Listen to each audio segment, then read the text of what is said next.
आज आपण ज्या विषयावर बोलणार आहोत तो विषय खूप नवऱ्यांना मनात आहे, पण ते उघडपणे कधीच बोलत नाहीत.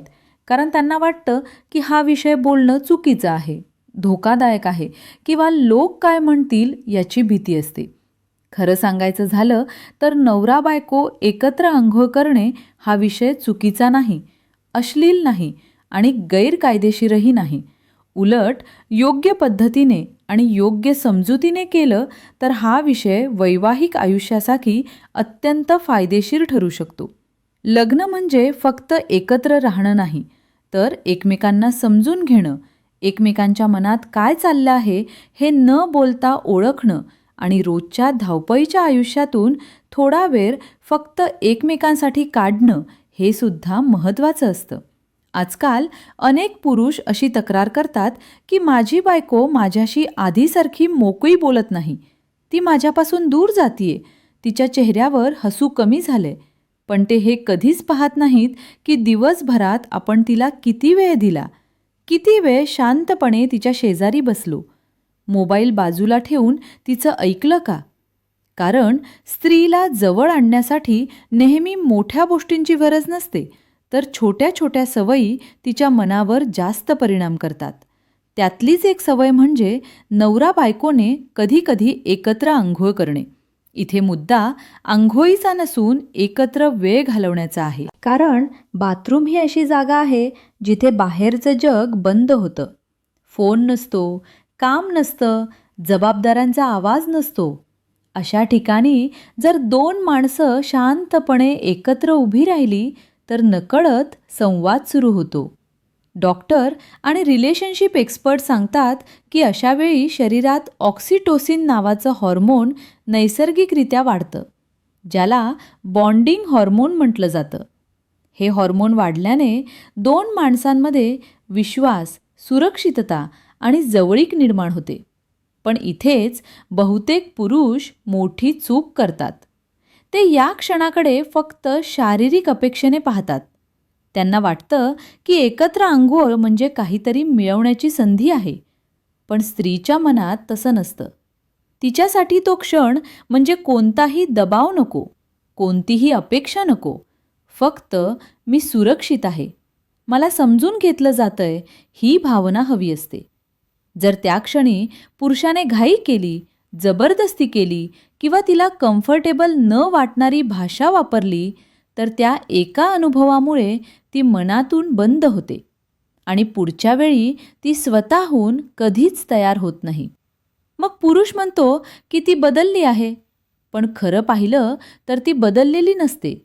ती फक्त स्वतःचं संरक्षण करत असते. नवरा बायको एकत्र अंघोळ करायची असेल तर सगळ्यात पहिली अट म्हणजे दोघांची इच्छा आणि संमती. हे काही नियमाने रोज करायचं काम नाही. हा एक पर्याय आहे, एक सवय आहे जी कधीकधी नात्याला नवीन ऊर्जा देऊ शकते. गरम पाण्यामुळे शरीर रिलॅक्स होतं, दिवसभराचा थकवा कमी होतो, मन शांत होतं आणि अशावेळी संवाद सहज होतो. अनेक जोडपी सांगतात की त्यांचे सगळ्यात चांगले संवाद बेडरूममध्ये नाही तर अशाच शांत क्षणांमध्ये झाले आहेत.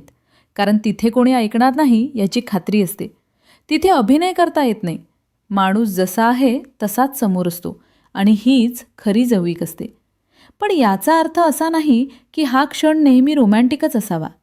कधीकधी फक्त शांतपणे उभं राहणं, पाणी अंगावर पडू देणं, दोन शब्द बोलणं हे सुद्धा पुरेसं असतं. स्त्रीच्या दृष्टीने पाहिलं तर नवऱ्याने तिच्या शरीराकडे कसं पाहिलं यापेक्षा तिच्या मनाला किती आदर दिला हे जास्त महत्त्वाचं असतं. जर तिला वाटलं की हा माणूस मला समजून घेतो, माझ्या मर्यादा ओळखतो, तर तिच्या मनात आपोआप ओढ निर्माण होते. पण ती ओढ जबरदस्तीने निर्माण करता येत नाही. हे पुरुषांनी समजून घेणं फार गरजेचं आहे. अनेक वेळा असं होतं की बायको थकलेली असते, मनात ताण असतो.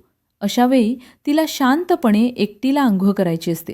तेव्हा नवऱ्याने रागावणं, टोमणे मारणं किंवा गैरसमज करून घेणं हे नात्यासाठी घातक ठरतं.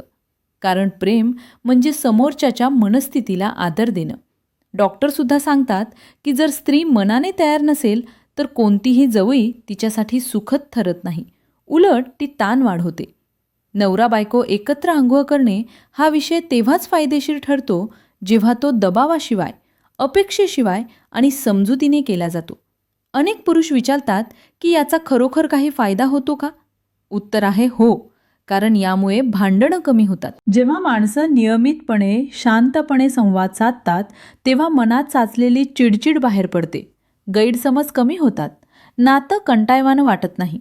रोजचं आयुष्य फक्त जबाबदाऱ्यांपुरतं मर्यादित राहत नाही. स्त्रीला वाटतं की हा माणूस माझा मित्रसुद्धा आहे. जेव्हा बायको नवऱ्याला मित्र मानायला लागते, तेव्हा नातं आपोआप मजबूत होतं. पण यासाठी पुरुषाने स्वतःमध्ये एक बदल करावा लागतो. तो म्हणजे प्रत्येक जवळिकीचा शेवट कुठे होईल याचा विचार करणं सोडून द्यावा लागतो. कारण स्त्रीला क्षणातलं प्रेम हवं असतं, प्लॅन केलेली अपेक्षा नाही. शेवटी एवढंच लक्षात ठेवा की नवरा बायको एकत्र अंघोळ करणे हा काही जादूचा उपाय नाही, पण तो एक साधा, सुरक्षित आणि प्रभावी मार्ग आहे, ज्यातून नात्यात पुन्हा मोकळेपणा, संवाद आणि विश्वास आणता येतो. जर एखाद्या पुरुषाने हे समजून घेतलं की मला बायकोला जिंकायचं नाही तर तिला समजून घ्यायचं आहे, तर त्याचं अर्ध वैवाहिक आयुष्य तिथेच सुधारायला लागतं. या अनुभवातून नवऱ्याला समजतं की नात्यातील प्रत्येक छोटासा निर्णय, प्रत्येक छोटासा आदराचा क्षण, प्रत्येक शांत संवाद आणि प्रत्येक हळूवार स्पर्श हळूहळू नातं मजबूत करतो. त्यामुळे घरातला ताण कमी होतो, बायकोची मनस्थिती सुधारते आणि दोघांनाही मनापासून आनंद मिळतो. या प्रकारे प्रत्येक नवरा समजतो की नातं टिकवण्यासाठी मोठ्या खर्चाची गरज नाही, मोठ्या गोष्टींची गरज नाही.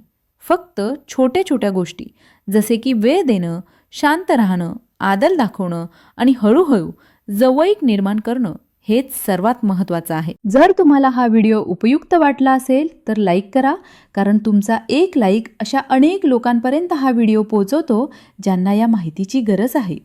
हा व्हिडिओ तुमच्या मित्रांना, विवाहित जोडप्यांना किंवा ज्यांना नातं समजून घ्यायचं आहे अशा लोकांपर्यंत शेअर करा.